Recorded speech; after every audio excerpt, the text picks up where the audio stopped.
Hello friends, hello students, good evening, नमस्कार। Solution गुरु tricky law channel में मैं प्रतिज्ञा सिसोदिया आप सभी का मोस्ट वेलकम करती हूँ। आज का हमारा टॉपिक है CRPC 1973, जो क्रिमिनल प्रोसीजर कोड है, प्रोसीजर लॉ। पूरा डिटेल में हम आपको करवा देंगे। प्रीवियस वीडियो में हमने मतलब CRPC पर कुछ वीडियो बनाए हुए हैं, कैसे पढ़ना चाहिए। आगे का जो है इसमें मतलब आगे का वीडियो जो है आगे के चैप्टर्स वगैरह कुछ रह गए थे, उसको हम आज सारे चैप्टर कंप्लीट कर लेंगे डिटेल में। मतलब आज सारे चैप्टर कंप्लीट कर लेंगे। उसके बाद नेक्स्ट वीडियो जो आएगा वो एक एक सेक्शन को डिटेल में डिस्कशन करेंगे। और हमने काफ़ी वीडियोस बनाए हुए हैं, आप लोग अगर सब्सक्राइब कर लेंगे चैनल को तो आपको सारे वीडियोस अवेलेबल हो जाएंगे। चलिए आज का हम टॉपिक शुरू करते हैं। CRPC कैसे पढ़ना चाहिए और CRPC को इजी वे में कैसे याद करना चाहिए, क्योंकि हम ऐसी ट्रिक्स बताते हैं जिससे सेक्शंस आपको रटना नहीं पड़ता और आप कभी भूलते नहीं, आपके माइंड में हमेशा के लिए वो चीज़ें सेव हो जाती हैं। ऐसी ट्रिक्स हम आपको बताते हैं। तो हम आपको चैप्टर 1 से लेकर रिवीजन करवा देंगे, ठीक है। और लास्ट तक हम आज ही इस वीडियो में कंप्लीट करवा लेंगे। 37 चैप्टर जो है टोटल, वो सारे कंप्लीट इसी वीडियो में करवा लेंगे। तो फर्स्ट चैप्टर तो हमारा प्रिलिमिनरी की बात करता है। प्रिलिमिनरी है फर्स्ट चैप्टर, प्रारंभिक। इसमें 1 से 5 सेक्शन दी गई है। और उसके बाद चैप्टर 2 है, मतलब ये चैप्टर जो 1 है ये बताता है कि इस संहिता की डेफिनेशंस वगैरह वो सेक्शन 2 में दी गई है। ये संहिता कहाँ लागू होगी, कहाँ नहीं होगी, उसके बारे में सेक्शन 4 और 5 बताता है। तो ये मतलब ये चैप्टर 1 बताता है कि CRPC कहाँ कहाँ लागू होगी, इसका विस्तार कहाँ तक है, और जो भी आगे जाकर के चैप्टर्स में मतलब आगे के सेक्शंस में जो भी वर्ड्स यूज़ किए गए हैं, उन जो भी शब्द यूज़ किए गए हैं उनकी डेफिनेशंस इसमें एक्सप्लेन की गई है, स्पष्ट की गई है। चैप्टर मतलब सेक्शन 2 में दी गई है। उसके बाद चैप्टर 2 आता है। चैप्टर 2 में कॉन्स्टिट्यूशन है, मतलब जो कोर्ट्स हैं, ऑफिसेस हैं, इनका गठन जो होता है वो चैप्टर 2 में होता है। चैप्टर 2 में 6 to 28 6 to 25A तक सेक्शन दी हुई है। उसके बाद नेक्स्ट सेक्शन आता है 3, उसमें पावर्स दी गई है, उसमें कोर्ट्स की पावर्स दी गई है। तो चैप्टर सेक्शन का जो लिंक है, जो ग्रुप है, वो है सेक्शन 26 to 35 तक सेक्शंस का ग्रुप दिया हुआ है। उसके बाद नेक्स्ट जो आता है, मतलब ये कोर्ट को पावर जो है, जैसे फिर 30 मतलब चैप्टर नेक्स्ट चैप्टर आता है 4 में दिया हुआ है 36 to 40 तक। ये वरिष्ठ पुलिस ऑफिसर की जो पावर्स है उसके बारे में है, और मजिस्ट्रेट और पुलिस ऑफिसर को जो एड किया जाता है, सहायता की जाती है, उसके बारे में दिया गया है। A और B 2 क्लॉज इसमें दिए गए हैं। उसके बाद चैप्टर 5 आता है, अरेस्ट की बात करता है, और इसमें विद वारंट और विदाउट वारंट दोनों का प्रोविजन चैप्टर 5 में दिया हुआ है। अरेस्ट कैसे किया जाता है उसके बारे में प्रोसीजर दी गई है 41 to 60A तक, है ना। तो 60A तो वही है कि गिरफ्तारी कैसे की जाएगी, तो संहिता के में बताए अनुसार ही की जाएगी, ऐसा 60A बताता है। और उसके बाद आता है चैप्टर 6। चैप्टर 6 में अपीयर होने के लिए समन वगैरह, वारंट वगैरह जो जारी किया जाता है, इश्यूज किया जाता है, उसके बारे में है ना। अपेयर होने के लिए आदेशिकाएँ कोर्ट की ये 6 में जारी की जाती है। 61 to 90 सेक्शन का ग्रुप है इसमें 6 में। फिर आता है चैप्टर 7। चैप्टर 7 में भी अपेयर मतलब चैप्टर 7 में भी जो आदेशिकाएँ जारी करता है कोर्ट, ये प्रोटेक्शन ऑफ थिंग्स के लिए मतलब जो भी चीज़ों को पेश करने के लिए कोर्ट के सामने मतलब चीज़ें पेश करने के लिए आदेशिकाएँ जारी की जाती है चैप्टर 7 में। इसका सेक्शन का जो ग्रुप है वो है 91 to 105, 105 इसमें दिया गया है, 105 तक। उसके बाद आता है 7A 105A से 105L तक, 105 to 10L तक ये सेक्शंस बताता है। मतलब ये प्रॉपर्टी का अटैच करना, कुर्की करना वगैरह के बारे में चैप्टर 7 में। उसके बाद आता है चैप्टर 8। चैप्टर 8 जो बॉन्ड भरवाया जाता है परिशांति कायम करने के सदाचार के लिए जो प्रतिभूति ली जाती है, उसके बारे में चैप्टर 8 बताता है। तो 106 to 124 तक ये चैप्टर दिया हुआ है 8। उसके बाद मतलब मजिस्ट्रेट कितने साल का बॉन्ड भरवाएगा और जुडिशियल मजिस्ट्रेट कितने साल का भरवाएगा, एग्जीक्यूटिव मजिस्ट्रेट कितने साल का भरवाएगा। तो इसमें सेशन कोर्ट और एग्जीक्यूटिव मजिस्ट्रेट इसके बारे में दिया गया, मतलब session court and judicial magistrate first class जो है 106 में बॉन्ड भरवाता है 3 साल का। उसके बाद जो है 3 साल का बॉन्ड एग्जीक्यूटिव मजिस्ट्रेट भी भरवाता है वो 1010 में, ठीक है, अभ्यासिक अपराधियों के लिए 3 साल का एग्जीक्यूटिव मजिस्ट्रेट बॉन्ड भरवाता है। तो ये 124 तक ये दिया हुआ है। इसके बाद आता है चैप्टर 9। चैप्टर 9 में मेंटेनेंस की बात करते हैं। मेंटेनेंस 125 to 128 तक ये प्रोसीजर दी गई है, किसको मिलेगा किसको नहीं मिलेगा बस। उसके बाद आता है चैप्टर 10। चैप्टर 10 में पीस मेंटेन करना, पब्लिक ट्रैंक्विलिटी की बात है।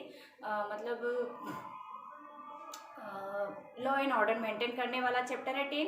तो लॉ एंड ऑर्डर जो मेंटेन करता है एग्जीक्यूटिव मजिस्ट्रेट करता है। तो लॉ और एंड ऑर्डर जो मेंटेन करता है वो एग्जीक्यूटिव मजिस्ट्रेट करता है, उसके बारे में इसमें बताया गया है। पुलिस फोर्स वगैरह यूज़ की जाती है, सेना सशस्त्र सेना का प्रयोग किया जाता है बल का इसमें। उसके बारे में 129 to 148 तक दिया हुआ है। भूमि के जल के विवाद जो है 145 to 148 तक दिए हुए हैं। उसके बाद आता है नेक्स्ट चैप्टर 11। तो 11 में प्रिवेंटिव एक्शंस है पुलिस ऑफिसर्स के, उसके बारे में 11 में दिया हुआ है। तो पुलिस के निवारक कार्य जो है वो चैप्टर 11 में दिए हुए हैं। 149 to 153 तक, मतलब जो 151 में जो एक शिकायत जो कंप्लेंट करते हैं, मतलब वो मतलब ये जो है ना बिना वारंट की गिरफ्तारी की जाती है इसमें। मतलब पुलिस को लगता है कि कोई संज्ञेय मामला होने वाला है, कोई अपराध होने वाला है, तो वो विदाउट वारंट इसमें अरेस्ट कर लेते हैं पर्सन को। और मतलब पब्लिक प्रॉपर्टी को नुकसान पहुंचा रहा है कोई कुछ, तो उसमें इस चैप्टर में इसमें निवारक कार्य जो पुलिस के इस तरह के इसमें किए जाते हैं चैप्टर 11 में। उसके बाद मतलब जो चैप्टर मतलब ये जो चैप्टर 11 तक जो दिया हुआ है ये प्रिवेंटिव एक्शन या प्रिवेंटिव मेजर्स इसमें दी गई है। मतलब आफ्टर मतलब बिफोर क्राइम होने के पहले निवारक जो कार्यवाही की जाती है ये चैप्टर 11 तक की जाती है। इसके बाद चैप्टर 12 शुरू होता है आफ्टर क्राइम हो जाने के बाद जो भी मतलब प्यूनिटिव मेजर्स जो होते हैं प्रोसीजर चलेगी उसके बारे में 12 से शुरू होता है, तो 37। तो चैप्टर 12 अरेस्ट चैप्टर 12 में इन्वेस्टिगेशन की बात है, और इन्वेस्टिगेशन तब शुरू होगा जब जिसके जो विक्टिम है, जिसके साथ क्राइम हुआ है, और जब अपराध हो जाता है तो जो भी मतलब व्यक्ति जा कर के एफआईआर लिखवाते हैं 154 सारा जो अब जो मतलब प्रोसीजर चलेगी, सारी प्रोसीजर 154 पर बेस्ड होती है, क्योंकि एफआईआर नहीं लिखवाएंगे जब तक पुलिस थाने पर जा कर के, पुलिस स्टेशन में जा कर के, तब तक कार्यवाही आगे कैसे पहुंचेगी, कोर्ट तक कैसे पहुंचेगी। तो कार्यवाही मतलब एफआईआर ही न्यायिक प्रोसीजर को आगे बढ़ाती है। न्याय प्राप्त करने के लिए ये एक बेस्ड है, मतलब एक आधार है न्यायिक प्रक्रिया का। ये सबसे बड़ा आधार है एफआईआर 154 सेक्शन, सबसे इम्पोर्टेंट है सीआरपीसी में। तो इन्वेस्टिगेशन तभी शुरू होगा जब 154 की एफआईआर पुलिस स्टेशन में जा कर के लिखवाई जाती है, पुलिस को इत्तला दी जाती है, इन्फॉर्म किया जाता है कि भाई यहाँ पर क्राइम हुआ है इस प्रकार का। तो उसके बाद पुलिस अगला अपना कार्य करती है इन्वेस्टिगेशन करने का। तो 154 टू 176 तक इन्वेस्टिगेशन की प्रोसीजर दी गई है। मतलब ये जो 174 176 ये तो आत्महत्या, मर्डर वगैरह जो होता है, मृत्यु समीक्षा वगैरह जो की जाती है, तो इसके बारे में ये दिया हुआ है 174 और 176 कौन करता है, क्या करता है, डिटेल में हम आगे पढ़ेंगे। उसके बाद आता है नेक्स्ट चैप्टर 13 में जुरिस्डिक्शन की बात है, अधिकारिता की। तो जुरिस्डिक्शन कौन सी कोर्ट को होगा, क्या होगा, उसका जुरिस्डिक्शन कौन से ऑफेंस है, कौन से ऑफेंस, मतलब इसके बारे में दिया गया है 177 टू 189 तक। तो मतलब भारत से बाहर वाले जो है 189 वाले उसमें दिया हुआ है लास्ट वाले में। और 177 कहता है कि मतलब जो ट्रायल कौन सी कोर्ट में चलाया जाएगा, तो उस स्थान पर उस कोर्ट में चलाया जाएगा जहाँ पर ऑफेंस किया गया या जहाँ पर परिणाम निकला, उसके बारे में 178 कहता है। 177 और 178 उसको एक्सप्लेन करती है, एक सेक्शन दूसरे को एक्सप्लेन करती है। सबसे ईजी है सीआरपीसी याद करना। वैसे अगर हमें तरीका पता हो, हमें ट्रिक पता हो कि कैसे याद करना है, तो 177 टू 189 जो सेक्शन है वो 13 जुरिस्डिक्शन वाला चैप्टर 13 है, अधिकारिता, उसमें दिया हुआ है। उसके बाद नेक्स्ट चैप्टर आता है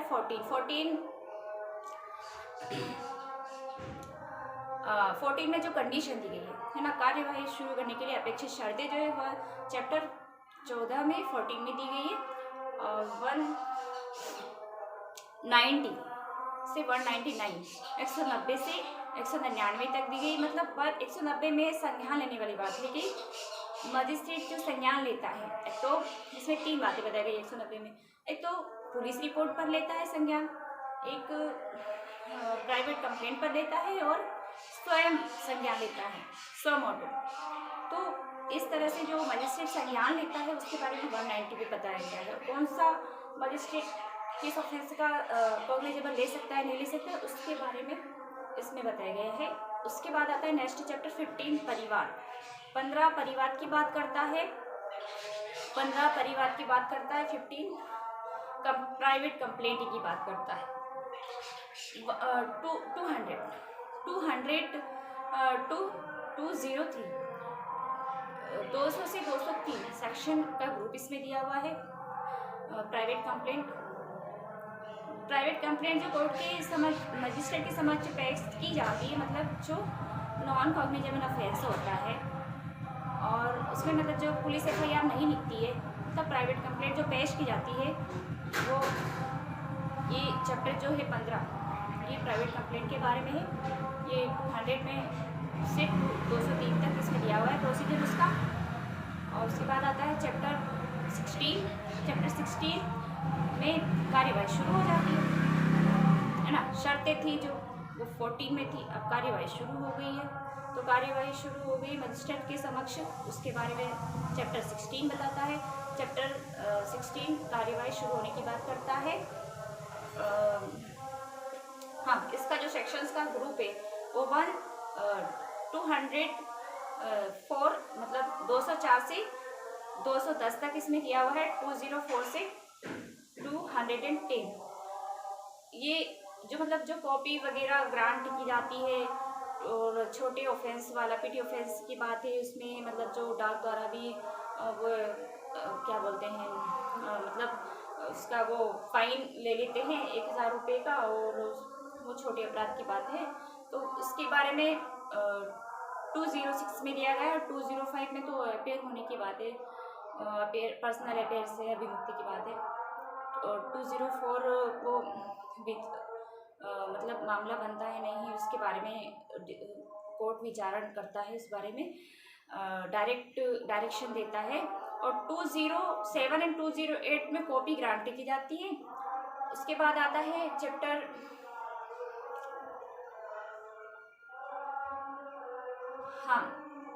फिर उसके बाद चैप्टर 17 आता है आरोप चार्ज। अब चार्ज की बात है, चार्ज क्यों लगाया जाता है? चार्ज इसलिए लगाया जाता है अभियुक्त को दोषी साबित करने के लिए, उसको दोषारोपित करने के लिए चार्ज लगाया जाता है। कि चैप्टर 1 में जो सेक्शन 2 दी गई है उसमें चार्ज की डेफिनेशन दी गई है कि हेड, मतलब बहुत ही छोटी सी परिभाषा दी गई, लेकिन चार्ज का अर्थ ही होता है, चार्ज इसलिए लगाया जाता है क्योंकि चार्ज अभियुक्त को दोषारोपित करे, उस पर दोष लगाने के लिए, उसको आरोपित करने के लिए कि भाई ये ऑफेंस आपने किया है, उसको दोष सिद्धि या दोष मुक्ति कराने के लिए आरोप लगाया जाता है कि उसने ऑफेंस किया है या नहीं किया है। तो उस पर ये सेक्शन से धाराएं लगाई जाती है, जो भी ऑफेंस की उसको आरोप कहते हैं। उसके बाद आता है मतलब इसमें चैप्टर 17 जो है 17, ये 211 टू 224 तक इसमें दिया हुआ है। 211 से 224 तक इसमें सेक्शंस का ग्रुप है। उसके बाद आता है मतलब आरोप में परिवर्तन वगैरह जो होता है 215 में होता है, 216 में फिर आरोप में परिवर्तन होता है, तो फिर साक्षियों को बुलाया जाता है, पक्षकारों को बुलाया जाता है, उसके बारे में है। और उसके बाद आता है चैप्टर 18 में सेशन, मतलब अब 4 ट्रायल आ गई है। ट्रायल होती है 4 तरह की, सेशन ट्रायल होती है, वारंट ट्रायल होती है, समन ट्रायल होती है और समरी ट्रायल होती है। तो ये ट्रायल मतलब यहाँ से शुरू होती है 18 to 21 तक चैप्टर। तो चैप्टर 18 सेशन ट्रायल की बात करता है। सेशन ट्रायल 225 to 238 तक सेशन ट्रायल 237 तक, 225 से 237 तक सेशन ट्रायल होती है। इसमें सेशन ट्रायल जो सेशन कोर्ट है, मतलब सेशन ट्रायल में वारंट ट्रायल का ही, वारंट विचारण ही किया जाता है, वारंट ट्रायल ही किया जाता है, वारंट ट्रायल को ही फॉलो किया जाता है, वारंट ट्रायल के प्रोसीजर को ही फॉलो करता है सेशन कोर्ट जो। तो ये सेशन ट्रायल है। और इसके बाद आता है वारंट ट्रायल 19 चैप्टर में। 19 चैप्टर जो है ये वारंट ट्रायल की बात करता है। Chapter 19 warrant trial. Warrant trial 238 to 250, 238 to 250 warrant trial चलता है। और उसके बाद आता है समन ट्रायल। समन ट्रायल की जो प्रोसीजर है वो चैप्टर 20 में दी गई। 20 में समन ट्रायल के बारे में बात है। और समन ट्रायल, समरी ट्रायल, समन ट्रायल चैप्टर 20 में दिया गया है। और 251 to 259 तक इसका सेक्शंस का ग्रुप है। 251 to 259 तक समन ट्रायल होती है। उसके बाद चैप्टर 21 आता है। चैप्टर 21 समरी ट्रायल की बात करता है। समरी ट्रायल मतलब समन ट्रायल को ही फॉलो किया जाता है समरी ट्रायल में। समरी मतलब समन ट्रायल की प्रोसीजर को ही फॉलो करता है समरी ट्रायल। तो ये चैप्टर 21 में दिया गया है।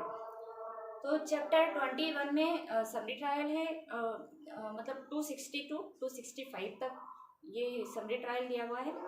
उसके बाद आता है चैप्टर 21A आता है। 21A क्रिया बार्गेनिंग की बात करता है। सौदा विभाग, सौदा विभाग 265A से 265L तक दिया हुआ है। इसमें मतलब जो है क्लियर बार्गेनिंग के बारे में दिया है, कौन कर सकता है आवेदन, और ये चैप्टर कहाँ लागू होगा नहीं होगा, उसके बारे में सारे चैप्टर में, इसी चैप्टर में दिया गया है कि सीआरपीसी में कहाँ लागू होगा, कहाँ नहीं होगा और क्या होगा, एविडेंस का कहाँ लिया जाएगा, ये सारी चीज़ें चैप्टर 21A में दी गई। उसके बाद चैप्टर 22 आता है। चैप्टर 22 ये जेल में बंद व्यक्ति के बारे में बात है, कैदी की बात है। तो ये जो जेल का कैदी है उसकी बात है 22 में। तो इसका जो सेक्शंस का ग्रुप है ये इम्पोर्टेंट नहीं है वैसे तो, क्योंकि ये वैसे एग्जाम में इसमें से पूछा नहीं गया है, और पूछा भी गया है तो कभी कभार कहीं पूछा गया हुआ एक आध सेक्शन, तो इस पर आपको ज़्यादा डीपली कोई वो नहीं करना है, आपको ये चैप्टर शायद छोड़ ही देना चाहिए। तो आप चाहें तो इसको एक बार रीड कर लीजिएगा। आप चैप्टर 22 का जो ग्रुप है 266 से 271 तक इसका ग्रुप दिया हुआ है। उसके बाद नेक्स्ट चैप्टर आता है 23 में एविडेंस लिए जाते हैं, इंक्वायरी एंड ट्रायल्स में एविडेंस जो लिए जाते हैं उसके बारे में, जांच और विचारण में साक्ष्य लिए जाते हैं उसके बारे में चैप्टर 23 बताता है। चैप्टर 23 में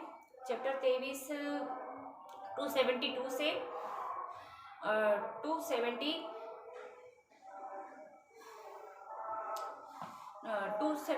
से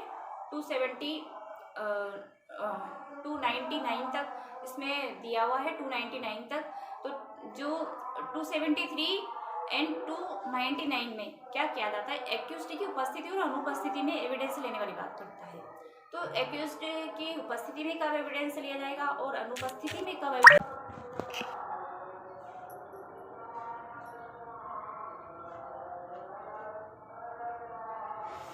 चैप्टर 23 में जो एविडेंस का हो गया था, चैप्टर 24 आता है। चैप्टर 24 भी इंक्वायरी एंड ट्रायल्स में साधारण उपबंध की बात करता है, जांच और विचारण में साधारण उपबंध की बात करता है 24। ये बहुत ही अच्छा चैप्टर है वैसे 24 याद रखने के लिए भी इजी। 300 to 327 इसमें चैप्टर दिया हुआ है। तो 300 तो वह डबल जीओपार्डी वाली बात करता है कि एक बार दोषमुक्त दोषित व्यक्ति का फिर से दोबारा विचारण नहीं होगा, उसके बारे में 300 सेक्शन बात करता है। फिर 313 आता है, मुलजिम बयान की बात करता है, एक्यूज्ड के जो बयान होते स्टेटमेंट होते उसके बारे में 313 बात करता है, जो कि बिना उसके शपथ पत्र के होता है। उसके बाद 315 आता है, जो कि शपथ पत्र लिया जा सकता है अगर एक्यूज्ड खुद अपनी इच्छा से लिखित में देता है तो शपथ पत्र पर लिया जा सकता है, 315 कहता है।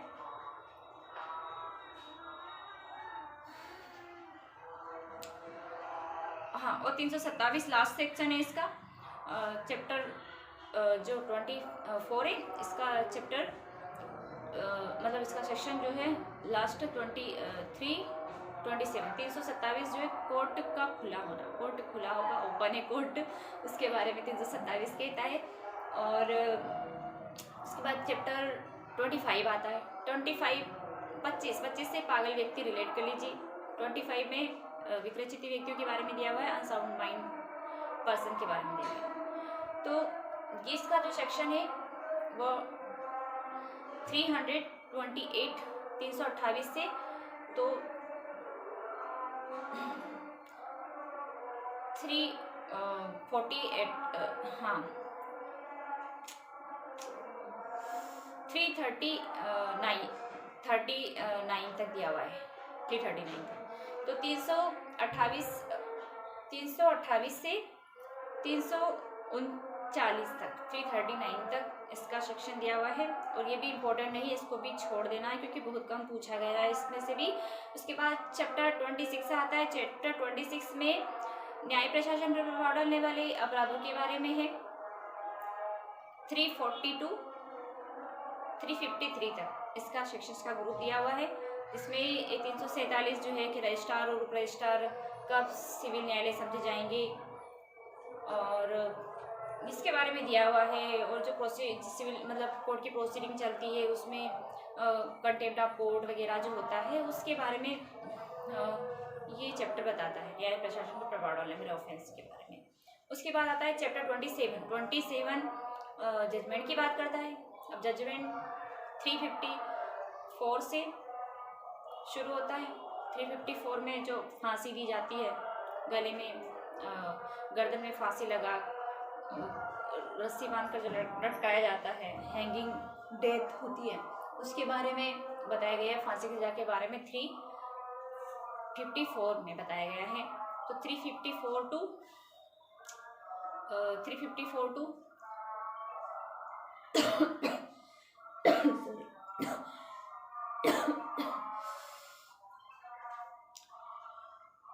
365 तक इसमें सेक्शंस का ग्रुप है। 354 टू 365 तक सेक्शन का ग्रुप दिया हुआ है इसमें। इसके बाद आता है चैप्टर 28 में कन्फर्मेशन करवाया जाता है हाई कोर्ट से, है ना। हाई कोर्ट से पुष्टि करवाई जाती है उसके बारे में, जो भी सेंटेंस दिया जाता है, जो भी सजा दी जाती है, दंडादेश दिया जाता है, मतलब मृत्यु दंडादेश की पुष्टि, मृत्यु दंडादेश। वैसे तो मतलब सेशन कोर्ट और अपर सेशन कोर्ट सेम सजा देते हैं, और ये जो मृत्यु दंडादेश देते हैं इनकी पुष्टि हाई कोर्ट में करवाई जाती है। उसके बारे में चैप्टर 28 कन्फर्मेशन की बात करता है। तो 366 टू 371 तक ये चैप्टर दिया हुआ है। 366 से 371 तक सेक्शंस का ग्रुप इसमें दिया हुआ है। कन्फर्मेशन करवाएंगे उसके बारे में। और फिर आता है चैप्टर 29 अपील के बारे में। अपील का प्रोविज़न 372 से तो 394 तक अपील का प्रोविज़न दिया हुआ है।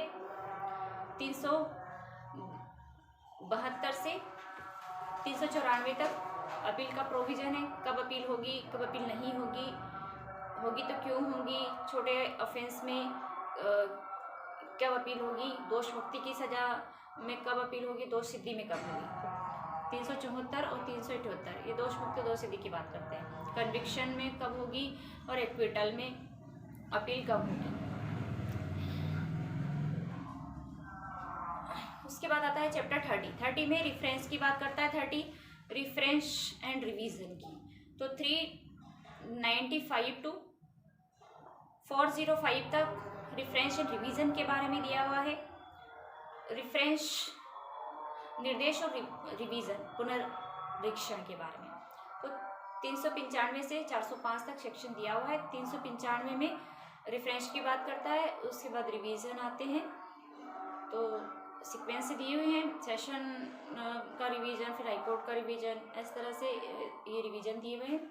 397 सेशन हाईकोर्ट दोनों का रिवीजन। उसके बाद आता है नेक्स्ट सेक्शन, मतलब नेक्स्ट चैप्टर आता है 31 ट्रांसफ़र की बात करते हैं। मामले ट्रांसफ़र जो होते हैं, अंतरण होते हैं, मामलों का अंतरण, उनके बारे में है। 31 चैप्टर में मामले अंतरित होते हैं, अंतरण किया जाता है मामले का। तो ये सेक्शंस का ग्रुप है इसका।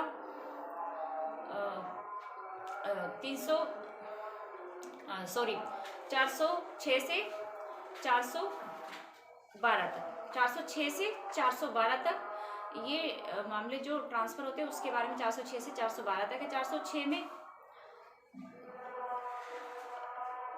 406, 407 और 408 तक ये supreme court, high court and session court के बारे में बात है। और 12 में मजिस्ट्रेट के बारे में, न्यायिक मजिस्ट्रेटों के न्यायिक। उसके बाद आता है चैप्टर 32 में 32 में जो है क्षमा जो किया जाता है उसके बारे में है। दंडादेश को क्षमा करने की बात करता है। निलंबन, परिहार, लघुकरण की बात जो है, रेमिट, ओमिशन, मतलब रेमिट और पार्डन, ये सब किया जाता है, उसके बारे में 32 में है।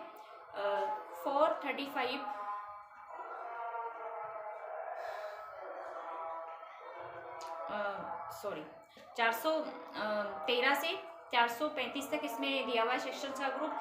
413 एंड 413 एंड 435 सेक्शंस का ग्रुप इसमें दिया हुआ है।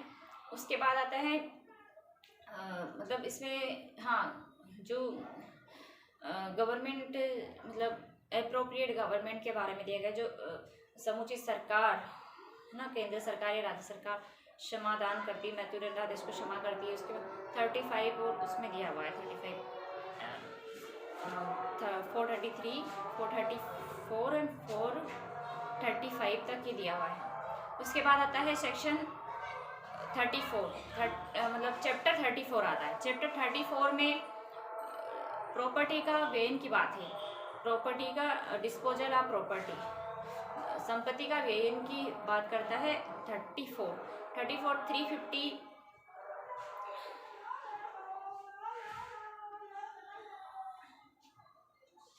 हाँ, तो जमानत बेल एंड बॉन्ड की बात करता है 33, वो तो रुक ही गया। 32 के बाद 33 आता है। 33 में बेल एंड बॉन्ड आता है, जमानत की बात करता है 33 चैप्टर। इसमें बेल एंड बॉन्ड जो होता है वो 436 से 436 से तो 450 तक बेल एंड बॉन्ड भरवाया जाता है। जमानत की प्रोविजन से है। अग्रिम जमानत के बारे में 438 में दिया हुआ है, और 437 हाई कोर्ट और सेशन कोर्ट दोनों जमानत दे सकते हैं, उसके बारे में है। और 438 में भी हाई कोर्ट और सेशन कोर्ट दोनों जमानत देते हैं, अग्रिम जमानत उसके बारे में है। उसके बाद आता है चैप्टर 34 में संपत्ति का व्ययन के बाद है डिस्पोजल ऑफ प्रॉपर्टी 351 to 359 तक। उसके बाद मतलब जो भी वाहन वगैरह रास्ता हो जाते हैं उसके बारे में प्रोसीडिंग दी गई है। जैसे कोई भी अवैध वाहन मिला है, कोई भी अपराध में कोई भी वाहन वगैरह सीज कर लिया जाता है, तो वो उसके बारे में ये 351 से 359 तक दिया हुआ है। उसके बाद 35 चैप्टर आता है।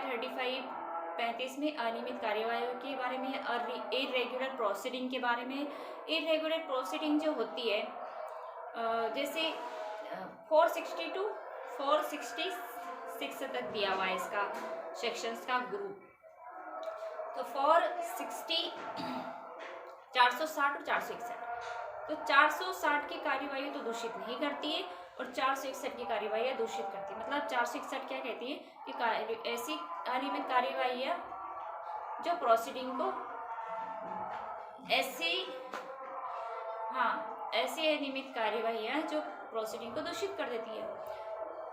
मतलब कोई मजिस्ट्रेट प्राधिकृत न होते हुए, अथोराइज न होते हुए, इम्पावर्ड न होते हुए, मतलब किसी मजिस्ट्रेट को इम्पावर्ड नहीं किया है, विशेषतः सशक्त नहीं होते हुए कोई भी ऐसा कार्य करता है, मतलब बॉन्ड नहीं भरवाना है, उसको बॉन्ड भरवाने को उसका राइट नहीं है, वो बॉन्ड नहीं भरवा सकते। जैसे 3 साल का बॉन्ड का दिया हुआ है चैप्टर उसमें 6 में नहीं, चैप्टर 8 में वो 106 सेक्शन जो है, जिसमें सेशन कोर्ट ही 3 साल का बॉन्ड भरवा सकता है, जुडिशियल मजिस्ट्रेट कर सकता है। और सेकंड क्लास अगर ऐसा कर लेता है, जैसे 100 मिनट उसको संज्ञान नहीं ले सकता, उसको इम्पावर्ड नहीं किया गया सेकंड क्लास मजिस्ट्रेट को, और वो कर लेता है, तो फिर वो कार्यवाही को दूषित कर देता है।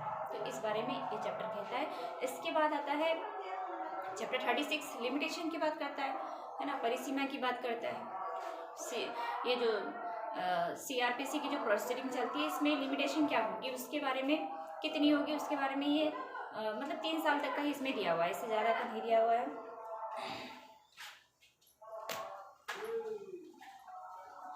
तो ये जो है 36 में लिमिटेशन दी हुई 437 to 473 तक दिया हुआ है। 467 से 473 तक लिमिटेशन दिया हुआ है। मतलब एक तो वो है निरंतर चालू रहने वाला अपराध 473 में दिया हुआ है शायद। उसके बाद आता है मतलब लास्ट चैप्टर अब बचा है हमारे पास 37 मिसकेलेनियस प्रकरण की बात करता है। 474 to 484, 474 से 484। इसमें हाईकोर्ट ट्रायल करता है, उसके बारे में बताया गया। 474 बताया गया, पता नहीं, देखना पड़ेगा। उसके बाद मतलब ये जो इनहेरेंट पावर हाईकोर्ट की 482 में दिया हुआ है, और 483 जो सुप्रिंटेंडेंस की पावर है हाईकोर्ट की वो है। उसके बाद लास्ट तो वही 400, मतलब एडवोकेट के तौर पर नहीं बैठेगा। 480 481 बोली नहीं लगाएगा, उसके बारे में है। तो ये हमारा टोटल 4 चैप्टर कंप्लीट हो गए CRPC पूरी। और हम आपको ट्रिक बताते हैं कैसे याद करना चाहिए।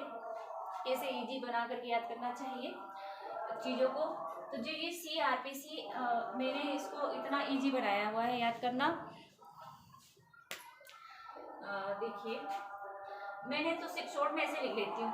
चैप्टर 1 को फ्री कर लिया। एक कोड का गठन है 2 में, 3 में पावर से, 4 में पावर से है, 5 में अरेस्ट की बात है, 6 में समान है, 7 में भी समान है, 8 में बॉन्ड है, 9 में भरण पोषण है। और 8 को आप रिलेट करिए कौन से चैप्टर से, 33 चैप्टर जो है 33 चैप्टर से रिलेट कर लीजिए। उसमें भी तो बॉन्ड लगाया जाता है, बेल एंड बॉन्ड की बात करता है, बेल मिलती है उसमें भी, तो उसको रिलेट करिए। मेंटेनेंस ये हो गया हमारा ओनली, है ना। इसको इससे 125 से 128 हो गया। चैप्टर 10 पब्लिक पीस की बात करता है 129 से 148 तक।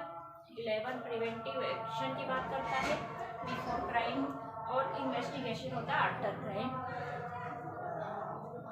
इन्वेस्टिगेशन उसके बाद आता है 30 में जुरिस्डिक्शन, उसके बाद कंडीशन आता है 14 में, 15 में परिवाद, 16 में शुरू होना, क्या शुरू होना, कार्यवाही शुरू होना, 17 में चार्ज, 18 में सेशन ट्रायल, वारंट ट्रायल, 19 में, 20 में समन और 21 में समरी। तो इस तरह से आप इजी बनाकर चीज़ों को याद कर सकते हैं, एक दूसरे को कनेक्ट करके लिंकिंग करके याद कर सकते हैं।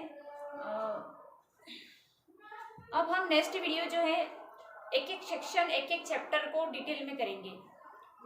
आई होप आपको ये वीडियो, ये जो हम हमारा जो प्रयास है कि हम आपको CRPC एक एक चीज़ें कवर करवा दें, एक एक चैप्टर कवर करवा दें, एक एक सेक्शन आपको याद करवा दें और उसका कॉन्सेप्ट आपको क्लियर करवा दें, यही हमारा प्रयास है। अगर आपको ये अच्छा लगा है तो आप प्लीज़ लाइक ज़रूर करिए और ये चैनल पर तो सब्सक्राइब ज़रूर कर लीजिए। और आपको कैसा लगा ये वीडियो आप कमेंट करके ज़रूर बताइए। और हमारी फ्री ऑनलाइन क्लासेस भी चलती है, आप चाहे तो ज्वाइन कर सकते हैं। हमारा टेलीग्राम ग्रुप भी है सॉल्यूशन गुरु टिकी लॉ के नाम से, आप चाहे तो उसे ज्वाइन कर सकते हैं। और उसे ज्वाइन करने के लिए हम व्हाट्सअप नंबर शेयर कर देंगे डिस्क्रिप्शन बॉक्स में, वहाँ से आप देख लीजिएगा। और वीडियो की क्वालिटी की बात रही तो अभी यहाँ पर ऐसा कोई लेब वगैरह नहीं बना हुआ है, मैं खुद के प्रयास से ये सब चीज़ें कर रही हूँ मेंटेन। अभी आगे जाके सारी चीज़ें अच्छी हो जाएगी आई होप। और क्वालिटी के लिए ऐसा है कि आपको, हाँ, लेफ्ट साइड में, मतलब जैसे आप इस तरह से वीडियो देखेंगे तो इधर लेफ्ट साइड में आपको 3 डॉट्स मिलेंगे, वो वीडियो के हाई क्वालिटी के लिए दिया हुआ आता है। तो आप वहाँ से वीडियो की क्वालिटी हाई कर सकते हैं और वॉइस वगैरह आपको लो आगे पीछे करना हो तो वो कर सकते हैं, स्पीड फास्ट करनी है। तो थैंक यू सो मच, मिलते हैं नेक्स्ट वीडियो में, तब तक के लिए टेक केयर, बाय बाय।